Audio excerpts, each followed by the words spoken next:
where you're at. I'm willing to live with it if that's the way it goes. But I think a simple explanation at a meeting and following up with minutes is adequate at this point. But that's just me personally. So let's take that portion in regards to county advisory boards and public input first, and then we'll talk about the $3 predator fee next.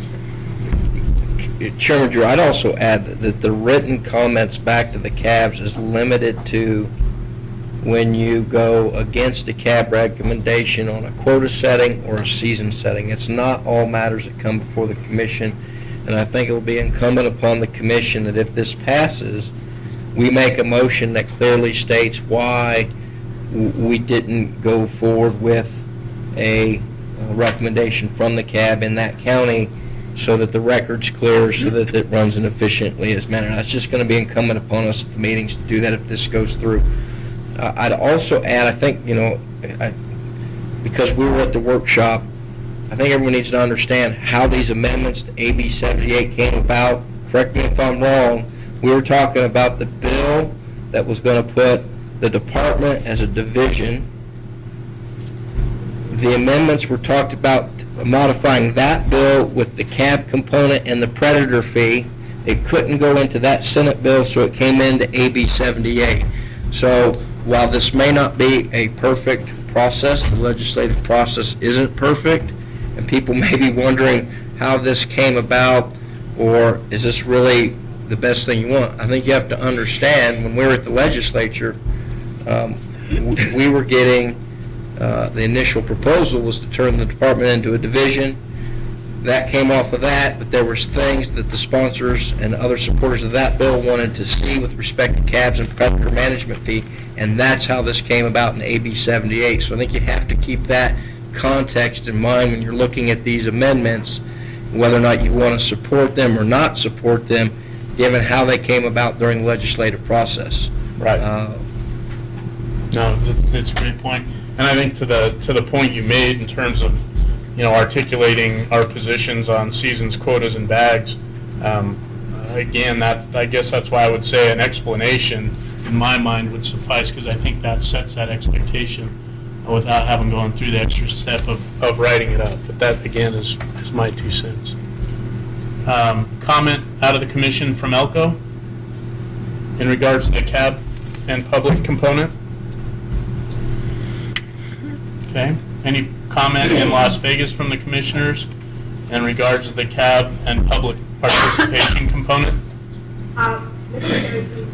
Commissioner Lane, I guess my concern on this is that as long as the cab membership is set up the way it is, which is basically those people who have hunting, fishing, or trapping licenses, you have a broader representation on the commission. So clearly you are going to have, it would seem to me that you are going to have some disagreement, and that's one of the reasons that you have a broader representation on the commission, just like you're representing different portions of the population. So I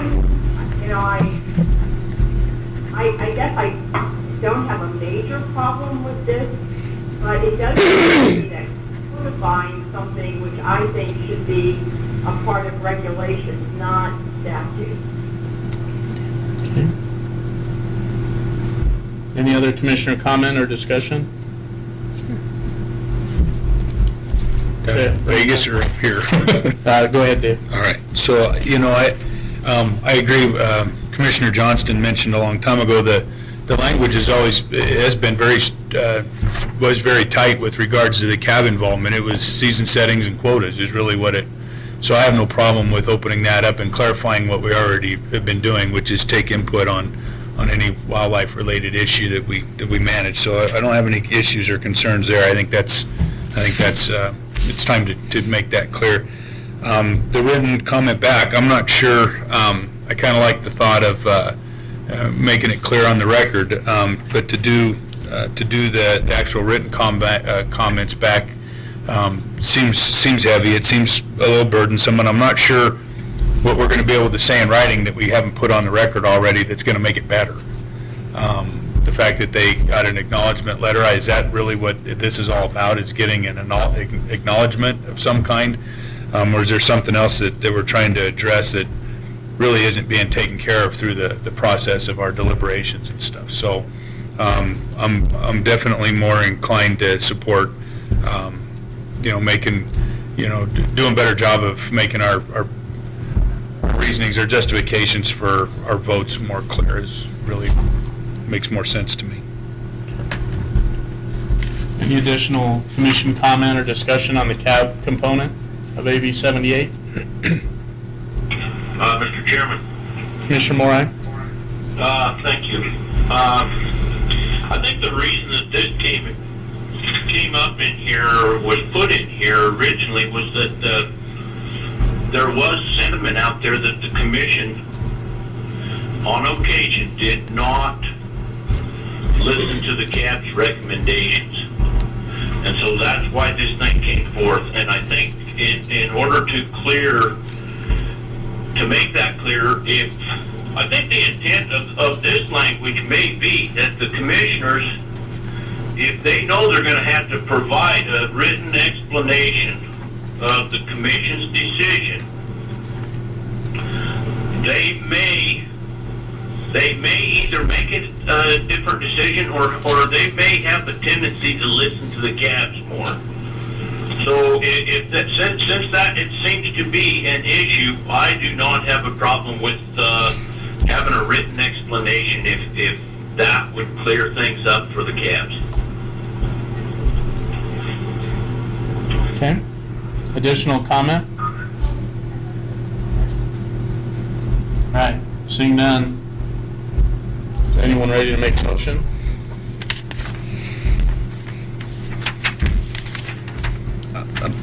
I'll make a motion, Mr. Chairman. I'd move that we support those aspects of AB 78 as it's been amended on those provisions regarding cab involvement with the following caveat, that the commission be given the latitude to provide an explanation to the cabs on the record at the public meeting or in writing following the meeting. I'll second that for discussion. So the motion is to support those provisions of AB 78 in regards to cabin public participation with one recommended change, and that would be, rather than simply saying written explanation, it would be a written explanation or on the record at the meeting. Yeah, I would probably just, the statutory language could be an explanation on the record at a public meeting or in writing following the meeting, something to that effect. Okay. And LCB can, or whoever Right. does that. And I think that would be a good way to address the efficiency standpoint, but still give the feedback to the cabs, consistent with the intent of the legislation. I'm comfortable with that approach. I have no issue with that, and I think it gives some latitude to make sure we can develop a system that works going forward. So, question or discussion on the motion? Commissioner McNinch? Yeah, and I think just the fact that it's specific to the seasons and the bag limits is, there's tolerance there. I mean, I understand that expectation, and I certainly support the concept of making explaining ourselves. Public deserves that. Okay. Any other discussion or question on the motion? Seeing none, all those in favor, please signify by saying aye. Aye. Aye. Opposed? Okay. Okay, so it sounds like we pass 7-1. Commissioner Wallace, was that a yay from you?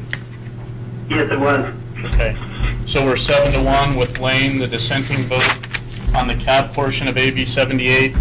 Let's go to the $3 fee portion of AB 78. And I would say, I mean, here's the bottom line for me, and this is going to be a little counter probably to where I was when we began this discussion, but I truly believe this. I don't think the changes are needed. And the reason I don't think the changes are needed is because I have the utmost confidence in my committee. And if I didn't have the utmost confidence in my committee, I wouldn't have appointed them. And I think you guys have done a phenomenal job in a very difficult situation, and that's where I stand. Now, I understand that we're going to change, the commission's going to change, and the committee's going to change going forward, but at this time, that's kind of where I stand on it. So me not supporting this aspect of the bill simply has to do with my confidence in the people we have on that committee and making those decisions at this point and in the near future, at least while I'm in this position. Specifically, I think we absolutely must have the department incorporated somewhere in this language. I think page 10 is probably the appropriate place to put it.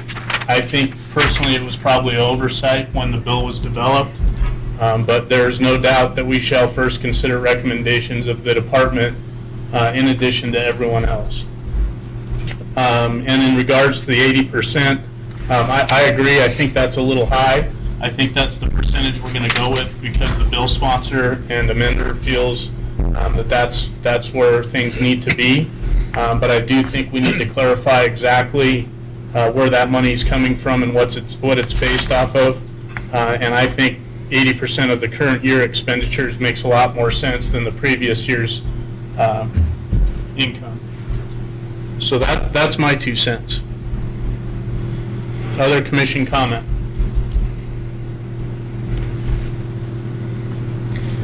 Chairman, just a point, you know, that 8%, my understanding that 20% is matched funds for research and studies. Is that not true? So that it's not, I don't think it's exactly true, and I'll let Patrick answer that because I am not going to be able to. For the record, Patrick Cates, no, not necessarily. The 20%, the 20% would be for administrative costs. We can, if it is for research and non-lethal control, and we write it in our federal grants, we can use a portion of that money for match for federal grants. When we were doing our research projects, we have some of those written into our grants, and we can draw in federal funds for those, but not everything we do can we use for match. Chairman Drew, Commissioner Bliss, I got one question for Patrick, if I could. Pat, does that even go to the wages portions? If predator specialist is working on a non-lethal or study or something like that, can his wages be, can we utilize the $3 or the PR match for his wages as well? For the record, Patrick Cates, in the past we have not, but working with our new game chief, Brian Wakeling, in Arizona, they got that approved in their grants as long as those wages were being spent on activities that were non-lethal in nature. And we've written that in next year's grant and believe we'll be able to cover a good portion of the salary with federal grants using this as match. Just depends what they're doing. If it's lethal, not allowed, unless it's lethal in relation to a research project.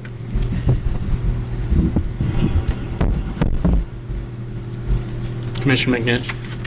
So, Patrick, if this is approved at 80%, what kind of a hit does the department take because they're not able to even ask for matching funds for non-lethal? Because 80% of it plus whatever administrative personnel and those costs are it's going to be largely unmatchable. Yes, that's correct. How much of it is being matched now with understanding that there's more that could be asked? Well, all I can say is historically, over the course of the program, 75% of the money has went to lethal control, and 25% has went to supporting staff, and typically without matching it. So I'm not exactly sure what our limitations are going to be, how far we're going to be able to go, how much federal funds we'll be able to draw, because we've just written some of this stuff into new grants that haven't even been approved yet. So it's a little difficult for me to give you a definitive answer on on how much we'll lose, but there'll only be 20% available for administration. Only a portion of that can we use for match. I think it'd be really difficult to conduct a lot of research, that's for sure. And I have to admit, 75% sounds really high to me, the last couple of years. That just seems like a real high number. I would never have guessed that. I would have thought we were 50% at the most. That is over the course of the whole program. The last couple of years, we did initiate some research projects. Initially, were not being matched. We just didn't write them in the grants, so it's true in the last couple of years, we spent a lower portion on lethal control. We also have issues, one of the reasons I don't like to base it on revenue, is we also have issues with wildlife services with their capacity and their ability to complete projects. A lot of variables go into it, and they can't always execute the full scope of work that is set out for them. So there's a whole lot of variables that can go into it. Commissioner Minnich. And if I could just finish, and that's, I've been pretty outspoken about the prescriptive, writing in prescriptive amount. And that's one of the reasons is I feel like it's been the funding mechanism for wildlife services. I mean, when this commission dealt with this back in the early 2000s, when this bill first came out, that was the prediction, is that it would turn into a funding mechanism for other agencies, and that really is where it headed. I'm not in favor of the 80% at all. Former Commissioner Macbeth spent a lot of time putting what I thought was a really good policy in place that was pretty balanced. We had pretty wide support for that from all the county commissions, for most of them, if not all of them.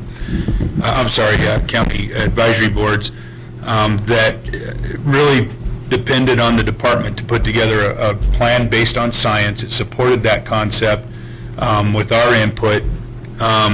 It wasn't very long ago that we had a commission that did have control over this, and it got ugly. It was really ugly. And the last thing I want to see is that happen again. I think that this is where this needs to stay in its current form with the department. They're the ones that are going to put the projects together. They know where the needs are. What if we get to some point in the future where there's no need for lethal control in any given year? That's an extreme case, probably never going to happen, but by law, we'll be prescribed to go kill with 80% of that money. Kill what and how and why? I can see a ton of problems with it. I'm not in support of it at all. Additional commission comment? Mr. Chairman, Commissioner Moran? the way I see it is we're back to the same comment that I had relative to the issue that we just dealt with. This language is here for a reason. And the author of the bill, I believe the author of the bill was getting information that 80% of this money wasn't being spent for lethal control, and the expectation from the people that are spending the $3 fee is that this percentage of the money would be spent that way. So I guess what I see in it is that it would make us. I've had experience of being on this committee quite some time, and I've seen the pendulum swing all the way from too far one way to too far the other way, and with different personnel within and out. We have had issues as far as the committee trying to come up with projects to spend a percentage of that money, and so as far as maybe it's selfish on my part being a committee member, and I appreciate Chairman Drew expressing his confidence in the committee. But as a committee member, if we know ahead of time that we have a target of 80%, I think it would certainly make our job easier as far as selection of projects and our recommendation to the commission. So that's why I'm kind of in support of this, because I do believe it would make our job as a committee member and as commissioners a little easier when we go to take our votes. Okay. Additional comment by the commission? Yeah. Commissioner Drew, Go ahead, Commissioner Bliss. We'll get to you. Commissioner Bliss? I think it was me. Oh, Maybe good. it's Commissioner Wallace. Go ahead, Grant. You two sound too close together. Okay, I just kind of wanted to put it out there. I'm a member of the park committee, and I have been a member of the park committee since 2008 when I came on the commission. And we have held, I believe, 3 meetings in that time period. One of those meetings, they didn't even get it out to me that they were holding the meeting, so I missed it. And the other 2 were just kind of I'm going to be honest, it's kind of a hodgepodge. I just don't, I have a little bit of a problem with where they put this into the park committee, whether the park committee can handle holding a meeting to give recommendations to the Board of Wildlife Commissioners. And I don't have so much of a problem. I agree with Commissioner Morai on the 80%. It kind of gives the committee some idea where they need to go. But I'm not too keen on where we put all this responsibility to the Predatory Animal and Rodent Committee that has only held 3 to 4 meetings. I don't remember the exact number. I'd have to go back and look. In the last, 7 years almost that I've been on it. And I have a little bit of discomfort with that part of this section of the amendment. Okay. Let's go to Las Vegas. Commission comment in Vegas. Mr. Chair, this is Commissioner Lang. I guess my concern, I've already expressed my concerns on this, and I will say that right now I think that there is a willingness on the part of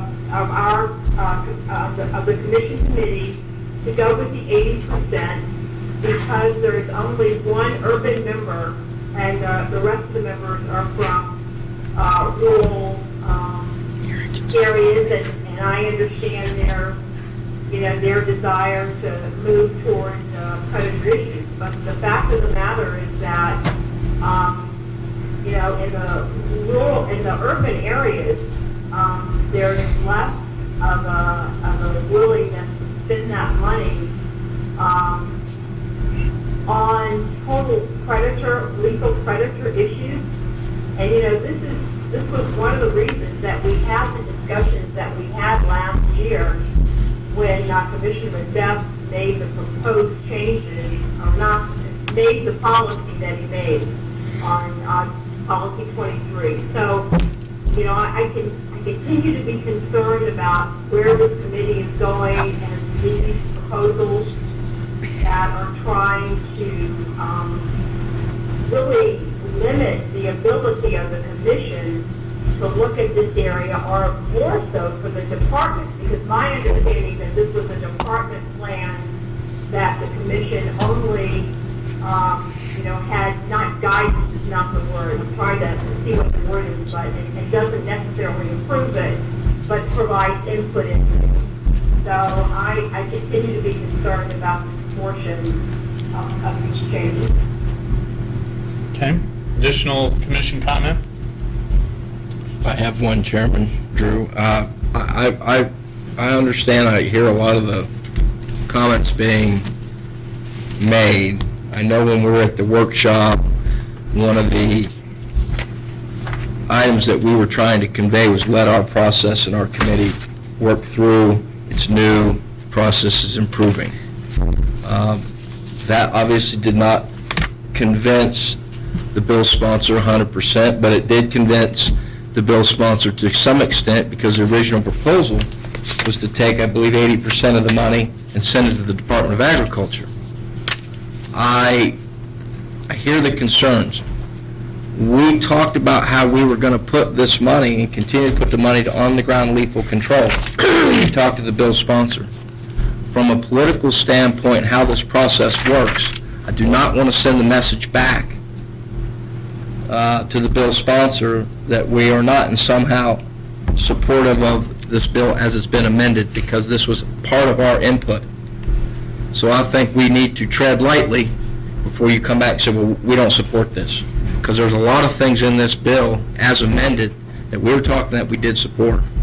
Now, cleanup of language, of 80% of expenditures, or going back and saying it should be 75, so we have more for salary in that, I understand. There's items on the edges that I can live with, but I would be very hesitant to not offer some support of this bill as amended in some manner, given how this has all come together from day one of the legislature to now.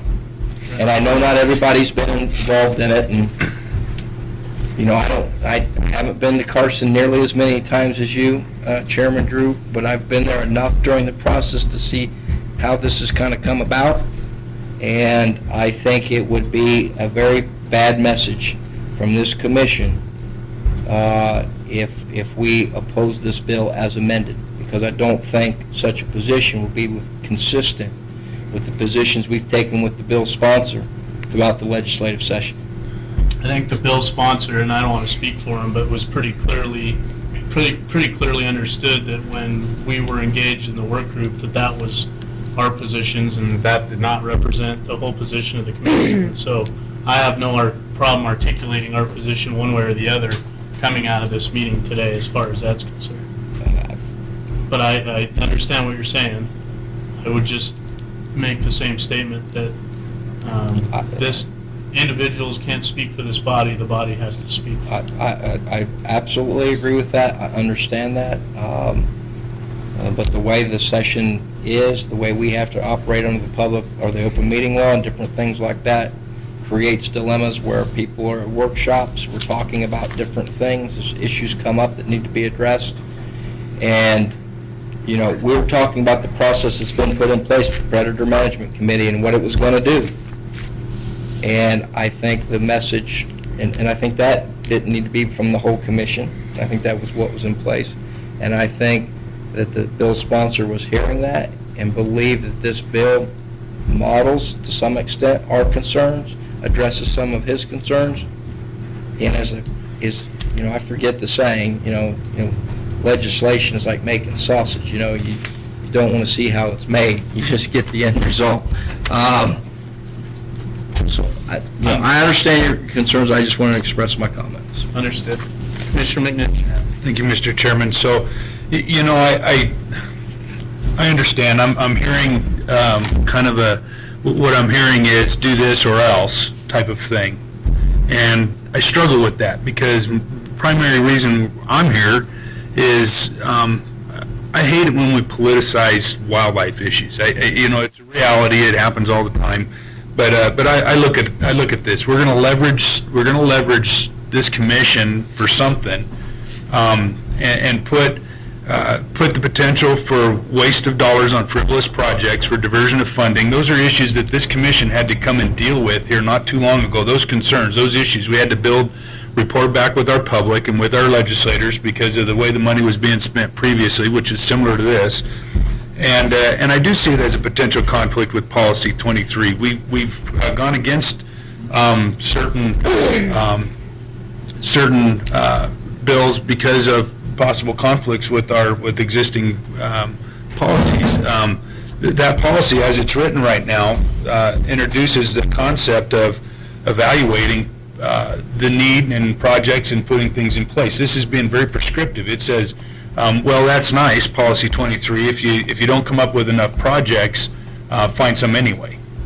And I just can't. I don't follow that. I can't. I don't understand that. I just look at it as a real potential for a waste of sportsmen's dollars, and a waste of dollars on frivolous projects. You know, coming up. Well, we don't have enough. We need to spend this much more on killing things, so we need to find one more project. And to me, that's not the way to look at things. That's not the way. I like the way Policy 23 is lined out. I think it was well thought out. It took a long time to get there, and I'd hate to do something that would put us counter to that. And I see this as one of those things. Understanding that there might be a do this or else. So. Okay. Other discussion? Commissioner Johnston? And I'm not trying to belabor the point. I don't want to politicize the wildlife or this commission, but that's That's the world we're in. Other people are going to politicize the issues, whether we do or want it to be or not. And the fact is an appointed body with the powers to make regulation, there is still something that sits over top of us all. That's called the Nevada legislature. Understood. They're the elected officials who can adopt the laws.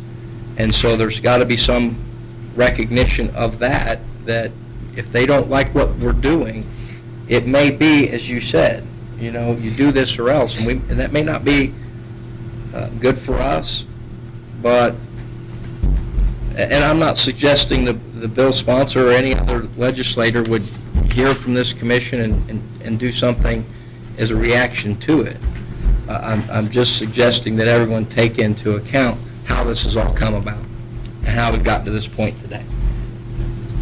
And I would also, I guess, express that from a personal standpoint, in terms of stating the lack of department presence in the bill and the lack of the 80% being based off the preceding fiscal year are concerns that I have personally conveyed to the sponsor as well. So I think, if we were to oppose the current language on those grounds, it would be well understood as to why and has already been conveyed. But I don't necessarily disagree in terms of recommendations going forward either, providing some sort of alternative language or recommendations, whether we support or oppose as written at this point. So, additional discussion by the commission. Commissioner Drew, this is Commissioner Bliss. As far as comment made of wasting sportsman's dollars, that's pretty broad because it depends on the sportsman and how he feels that money should be spent. I haven't heard any sportsman complain about removing coyotes on fawning grounds and winter ranges as a waste of their money. But I have heard concerns that we're wasting sportsman's dollars when we had a project that we were picking up roadkill and doing things about covering dumps, which, there's a lot of things that the waste of sportsman's dollars can go both directions. And, that I've talked to as many sportsmen out there that I can, and I've asked them, what do you expect when you donate, when that $3 comes out of when you apply and you pay that $3, not one of them's ever said, pick up roadkill or anything like that. It was, remove predators in places at the right time and at the right place to better benefit, deer, antelope, sage grouse. So I just want to make that point that, wasted sportsman's dollars can go both ways. Yep. Commissioner McNinch? Yeah, so Commissioner Bliss, I understand, and I get that, but they're also not saying, I want that number to be prescriptive in state law by going from 75 to 80%. Because I think that a lot of sportsmen also appreciate the fact that money is not just a kill toy, that it has other value, and I think that they trust their department to utilize that and to put together a good plan for the expenditure of that money. And I think that by reintroducing, it wasn't that long ago that we had all the cabs coming to us saying, please, fix this problem, fix these problems. And to me, this is a step back that way. It just is, in my mind. Just has that feel to it. Okay. Additional comment? If I could, one more comment. What is it, a year or two ago, we sent out that survey and to a bunch of sportsmen, and I don't have the results of the survey right in front of me, but it's like 75% of those folks thought that predators had a negative impact on our mule deer population. And so, I mean, if you want to kind of look at a percentage, I'd be able to go off of that. Okay. Anything else? Mr. Chairman, Commissioner Moran? I have one more quick comment that maybe I didn't make real clear earlier, was that from what I can see, with the personnel that are currently with the department, with the department now, I absolutely think that the 80% number is totally unnecessary, because they don't have a problem with shooting for something in that neighborhood. However, with the change of department personnel, with the change of the commission, which Commissioner McNinch has alluded to, that's when we've gotten into problems, which I've felt that we've been off too far on one side or off too far on the other side. And that's why I agree, keeping in mind that this account is derived of sportsmen's dollars. This gives us the target. Everybody's kind of on the same page before we even start down the road of plans and projects. And also, a comment that I heard earlier, as far as the park committee, I agree with Commissioner Wallace about putting more responsibility on, or giving the park committee some responsibility. However, I think it was Mr. Blakesley that commented that all of these entities or people listed on here, it's an advisory role only, and the final decision still the commission. So that's why I'm kind of leaning toward support of this section of this bill, the way it's written, the way it's amended. Okay, additional comment? I'm going to make one final comment. Chairman Johnston, for the record, our commissioner. Yeah, I'll throw him out my No. job. Is that a motion? Is that if any number comes out of the Nevada legislature, I don't care if it's 30% or 80%. If the Nevada legislature speaks on that as elected officials, then I have to believe that that decision has the support of the sportsmen of Nevada, because that's who elects the people who vote on the matter. I don't want to go back to other things. I heard comments after our last commission meeting. Overwhelming majority of people supported a certain thing that came before this commission, but they were going to wait till the next legislative session. Okay, if you had the overwhelming majority of Nevadans right now, you could go down to the legislature and get it done. So to me, you always have to gauge what a legislative vote means as representative of the public. So I just,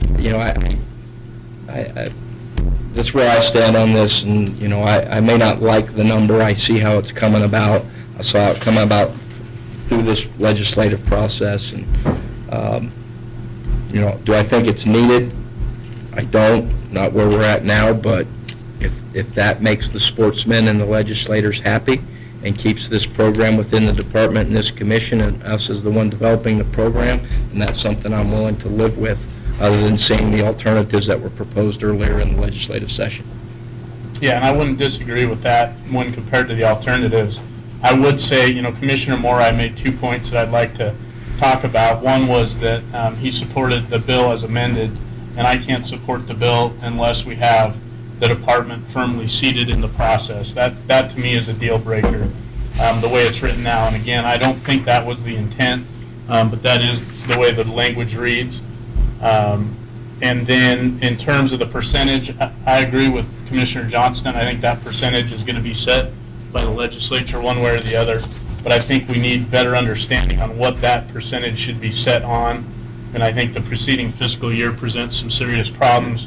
And so I would hope that maybe we could look at saying 80% of the current year expenditures or something along those lines that make more sense. In regards to the park committee, if they want to provide advisory comments, they're free to do that. If they can't meet their own obligations in terms of setting and holding meetings per the open meeting law and the requirements that they have, that's kind of on them at that point. There's not much we can do to mandate someone else to hold a meeting. If they don't provide inputs, they don't provide inputs. So there's things I think we can do if this were to pass to incorporate their comments and recommend and develop our process by which we can get them engaged.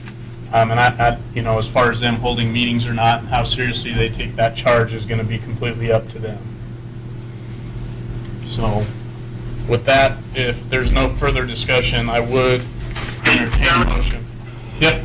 I have one more quick comment, and I agree with what you said. When I mentioned about as amended, there's other language that includes the department on page 2 and on page 4. And I just assumed that the department was to be included on page, what is it, 10? On page 10 also. It was an oversight. Is that, I guess we need to make that clear, but I want to make it clear that I'm not for excluding the department on page 10. Right. And I think it's page 10, line 1 is what I'm looking at. Shall first consider the recommendations of, and it lists County Advisory Board, Park, so on and so forth. And I think the first one in that list should be the department, in my opinion. I agree. So with that, any further discussion?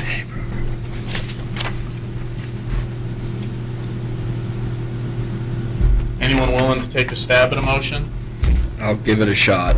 Commissioner Johnston? Okay, I would move that we support AB 78 with respect to the $3 predator management fee as amended with the following proposed changes. And I'm looking now at the amendment to NRS 501-181 on page 9 and 10, that it should read, in approving any program developed or wildlife management activity or research conducted pursuant to this section, shall first consider the recommendations of the department, so the department would be inserted there. And then subsection B would read, shall not approve any program for the management and control of predatory wildlife developed pursuant to this section that provides for the expenditures of less than 80% of the amount of money allocated in the program for the purposes of lethal management and control of predatory wildlife, so that after the money, I put allocated in the program and struck collected pursuant to subsection 1 in the immediately preceding fiscal year. That would then take our program, the amount expended would be the 80% that the legislature has done without reference to the fiscal year, preceding fiscal year. Okay, I'll second for discussion purposes. So Patrick, the way B would read, it would read the expenditure of not less than 80% of the amount of money allocated in the program? Yeah, it's not actually not less than, it's really drafted in a strange way because it's the expenditure of less than 80% of the amount of money for purposes, wait a minute, that can't be right. Shall not approve any program. Isn't there missing not? No, it's up further. Shall not approve any programs that provides for the expenditure of less than 80% of the amount of money for the purposes.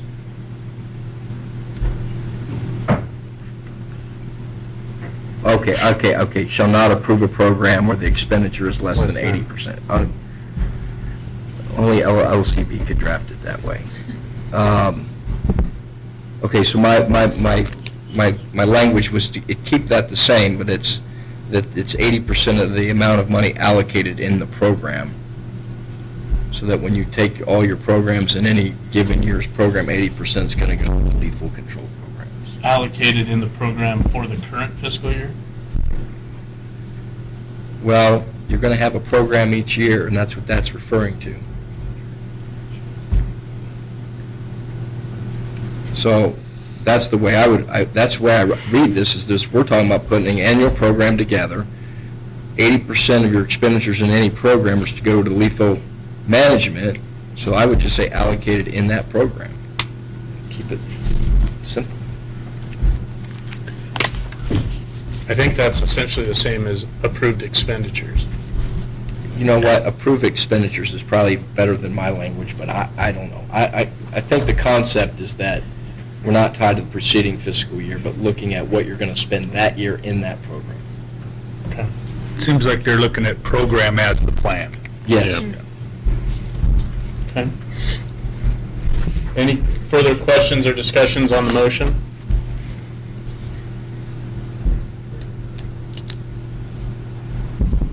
Seeing none, so the motion and the second is to support AB 78 contingent, and that would be contingent upon those two changes?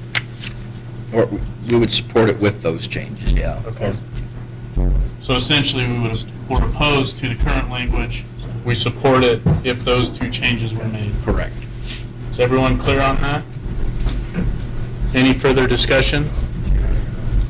Okay, so what I'm going to do on this again is go through the list because I have a hunch we'll probably have a split vote.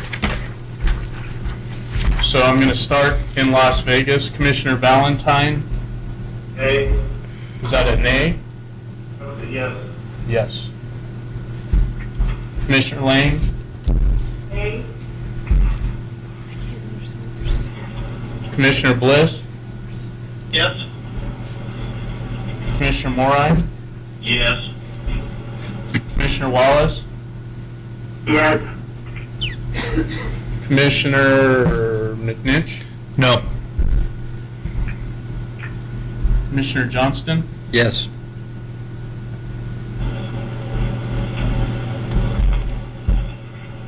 Okay, the motion, I will go no and stay true to my belief in our committee. So the motion passes 5-3. Suzanne, are you good on that? Yeah. Okay. So with that, we'll close 78. You want to take a break? So that was a long one. So we've got page 8 and 9 left. We've got 3 bills that have had amendments. So let's take a 9-minute break. We'll come back at 4:20 and we'll finish up starting on page 8, AB 136.